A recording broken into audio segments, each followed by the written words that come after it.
Bienvenue dans les lectures de Miroir Mental. On va poursuivre aujourd'hui la lecture du Kybalion des Trois Initiés avec le chapitre intitulé L'univers mental. Et on sent que ça va être un chapitre très spécial. Alors c'est parti. L'univers est mental, il est contenu dans l'âme du tout. Le tout est esprit. Mais qu'est-ce que l'esprit ? Il est impossible de répondre à cette question pour cette raison que sa définition est pratiquement celle du tout, qu'on ne peut expliquer ou définir. Esprit n'est qu'un mot que les hommes donnent à la conception supérieure de l'âme vivante infinie. Il signifie la réelle essence. Il signifie l'âme vivante bien supérieure à la vie et à l'âme que nous connaissons, comme celles-ci sont supérieures à l'énergie mécanique et à la matière. L'esprit dépasse notre entendement. Nous nous servons de ce nom simplement quand nous pensons au tout et que nous voulons parler de lui. Pour notre pensée et notre compréhension, nous avons raison de considérer l'esprit comme l'âme vivante infinie, tout en reconnaissant en même temps qu'il nous est impossible de la comprendre entièrement. Nous devons agir ainsi ou cesser tout à fait de penser à la matière. Nous allons étudier maintenant la nature de l'univers, dans son tout et dans ses parties. Donc, qu'est-ce que l'univers ? Nous avons déjà vu qu'il ne peut rien exister en dehors du tout. L'univers est-il donc le tout ? Non, il ne peut en être ainsi, car l'univers semble former de nombreuses choses. Il change constamment. En un mot, il ne se soumet pas complètement aux idées que nous avons résolu d'accepter concernant le tout et que nous avons expliquées dans le chapitre précédent. Alors, si l'univers n'est pas le tout, il doit être rien. Telle est la conclusion inévitable de notre esprit, au premier abord. Mais cette réponse ne peut nous satisfaire, car nous sommes conscients de l'existence de l'univers. Donc, si l'univers n'est ni tout, ni rien, que peut-il être ? Examinons en détail cette question. Si l'univers existe ou paraît exister, il doit provenir d'une manière quelconque du tout. Il doit être une création du tout. Mais comme il est impossible que quelque chose ait été créé de rien, de quoi le tout peut-il l'avoir créé ? Certains philosophes ont répondu à cette question en disant que le tout avait créé l'univers de lui-même, c'est-à-dire avec l'essence et la substance du tout. Mais cela ne peut pas être, car nous avons vu précédemment que on ne peut rien soustraire au tout, et qu'on ne pouvait pas le diviser. Même s'il en était ainsi, est-ce que la moindre particule de l'univers pourrait ignorer son propre être, le tout ? Le tout ne pourrait pas perdre la connaissance de lui-même, pas plus qu'il ne pourrait devenir un atome, une force aveugle ou une chose d'un degré inférieur de la vie. Pour ceux qui sont un petit peu perdus dans la lecture, permettez-moi d'intervenir. On vient de finir juste avant le chapitre qui s'appelle « Le tout », dont il parle beaucoup là dans ce passage. Et le tout semble être quelque chose qui se rapproche de Dieu, quelque chose d'infini, d'immensément grand, auquel on ne peut rien ajouter et rien soustraire. Et dans ce chapitre présent, on est en train de parler de l'esprit, avec un E majuscule, qui est peut-être aussi grand que le tout, presque en tout cas, et on est en train d'essayer de comprendre le rapport qu'il existe entre le tout, entre Dieu, et cet esprit infini, universel, conscient et intelligent. Donc c'est ça qu'on essaye de comprendre dans ce chapitre. Je reprends la lecture. Quelques hommes se sont imaginés que le tout était tout en réalité. Reconnaissant que eux, les hommes, existaient, ils en sont arrivés à cette conclusion que eux et le tout étaient identiques. Et ils ont rempli l'atmosphère de leurs cris « Je suis Dieu », au grand amusement de la multitude et à la grande douleur des sages. L'atome s'écriant « Je suis homme » serait modeste en comparaison. Qu'est-ce donc en vérité que l'univers ? Si ce n'est pas le tout, et s'il n'a pas été créé par le tout, qui serait fragmenté en plusieurs morceaux ? Que peut-il être ? De quoi peut-il être fait ? Voilà la grande question. Examinons-la soigneusement. Nous savons que le principe de correspondance, vous voyez la première leçon, vient constamment à notre aide. Le vieil axiome hermétique ce qui est en haut est comme ce qui est en bas, peut nous rendre de grands services dans la conjoncture où nous nous trouvons. Nous allons essayer de donner une idée des opérations des plans supérieurs en examinant celles du nôtre, car le principe de correspondance peut s'appliquer à ce problème aussi bien qu'à d'autres. Voyons, sur son propre plan de vie, comment l'homme fait-il pour créer ? D'abord, il peut créer en faisant sortir quelque chose des matériaux qui l'entourent. Il ne peut en être ainsi dans le plan supérieur, car il n'existe pas de matériaux en dehors du tout avec lesquels celui-ci puisse créer. Ensuite, l'homme peut procréer ou reproduire sa race par l'accouplement, qui est une multiplication personnelle dite du transfert d'une portion de sa substance intime à sa descendance. Il ne peut encore en être ainsi, car le tout ne peut donner ou soustraire une partie de lui-même, de même qu'il ne peut se reproduire ou se multiplier. Dans le premier cas, il y aurait multiplication ou addition au tout. Nous avons vu que ces deux choses étaient également absurdes. N'existe-t-il pas une troisième manière que l'homme puisse employer pour créer ? Sans doute, l'homme peut créer mentalement. En agissant ainsi, il n'utilise aucun matériel extérieur et il ne se reproduit pas lui-même. Cependant, son esprit accomplit la création mentale. D'après le principe de correspondance, nous sommes autorisés à penser que le tout a créé l'univers mentalement, par le même procédé que l'homme crée des images mentales. C'est justement ici que la voix de la raison s'accorde avec la voix des illuminés, comme leurs enseignements et leurs ouvrages l'ont montré. Tels sont les enseignements des sages, tel était l'enseignement d'Hermès. Le tout ne peut créer que mentalement, sans utiliser des matériaux et sans se reproduire lui-même. Nous ne pouvons échapper à cette conclusion de la raison, qui, ainsi que nous venons de le dire, concorde avec les enseignements supérieurs des illuminés.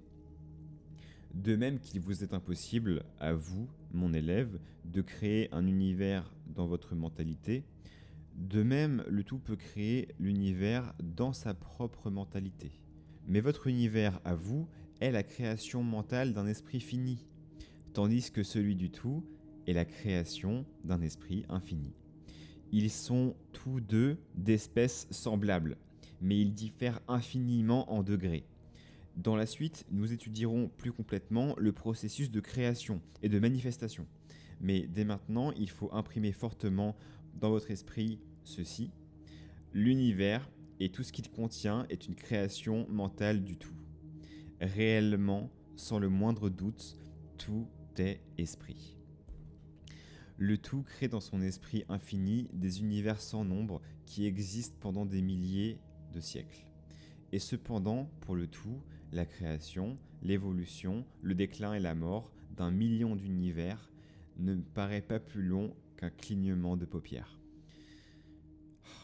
L'esprit infini du tout est le sein des univers. Le principe de genre, voyez la première leçon et les chapitres qui vont suivre, se manifeste sur tous les plans de vie, matériel, mental et spirituel. Mais comme nous l'avons déjà dit, genre ne signifie pas sexe. Le sexe n'est qu'une manifestation matérielle du genre. Genre signifie se rapportant à la génération ou à la création. Superbe. Partout où quelque chose est créé, sur le plan quelconque de la vie, le principe du genre doit se manifester. Et cela est vrai également même pour la création des univers. Surtout, n'allez pas vous empresser de conclure que nous enseignons qu'il y a un Dieu ou un créateur mâle ou femelle. Cette idée est une altération des anciens enseignements sur ce sujet. Le véritable enseignement nous apprend que le tout en lui-même est au-dessus du genre, comme il est au-dessus de n'importe quelle autre loi, y compris celle du temps et de l'espace. Il est la loi d'où découlent les autres lois, et il ne leur est pas soumis. Mais quand le tout se manifeste sur le plan de la génération et de la création, il agit alors en concordance avec la loi et le principe, car il se meut sur un plan inférieur de l'existence. En conséquence, il manifeste le principe du genre sous les aspects masculins et féminins, et cela naturellement sur le plan mental. Cette idée peut paraître renversante à celui qui l'entend pour la première fois. Cependant, chacun de vous l'a passivement acceptée dans ses relations quotidiennes. Vous parlez constamment de la paternité de Dieu, le Père divin, de la maternité, de la nature, de la mère universelle. Vous avez ainsi instinctivement l'intuition du principe du genre dans l'univers. Est-ce vrai ? La doctrine hermétique n'implique pas une dualité réelle. Le tout est un. Les deux aspects qu'il possède, quelquefois, ne sont que des différences de manifestation. L'idée directrice de l'enseignement est que le principe masculin, manifesté par le tout, se tient, dans un sens, en dehors de la création mentale actuelle de l'univers. Il dirige sa volonté sur le principe féminin, que nous pouvons appeler nature. C'est ainsi que commence le travail actuel de l'évolution de l'univers, à partir de simples centres d'activité qui se trouvent dans l'homme. L'évolution progresse et devient de plus en plus élevée, tout s'accordant pour établir convenablement et fortifier puissamment les lois de la nature. Si vous préférez les anciennes images de la pensée, vous pouvez vous représenter le principe masculin sous la forme de Dieu, le Père, et le principe féminin sous la forme de la nature, la mère universelle, au sein de laquelle toutes les choses ont été créées. Cela n'est pas simplement une figure poétique du langage, c'est une véritable idée du processus actuel de la création de l'univers. Mais souvenez-vous toujours que le tout est un et que c'est dans son esprit infini que l'univers a été créé et existe actuellement. Appliquer la loi de correspondance à vous-même et à votre propre esprit pourra vous aider à acquérir des idées justes. Vous savez que cette partie de vous-même que vous appelez « je » reste à part et n'est qu'un simple témoin de la création des images mentales dans votre esprit. La partie de votre esprit dans laquelle s'accomplit la génération mentale peut s'appeler le moi pour la distinguer du je, qui reste témoin inactif et ne fait qu'examiner les pensées, les idées et les images du moi. Ce qui est en haut est comme ce qui est en bas, souvenez-vous-en bien.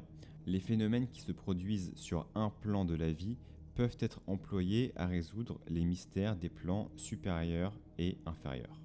Trouvez-vous surprenant que vous, qui êtes un enfant, perceviez ce respect intuitif pour le tout, sentiment que nous appelons religion, ce respect et cette déférence pour l'esprit paternel?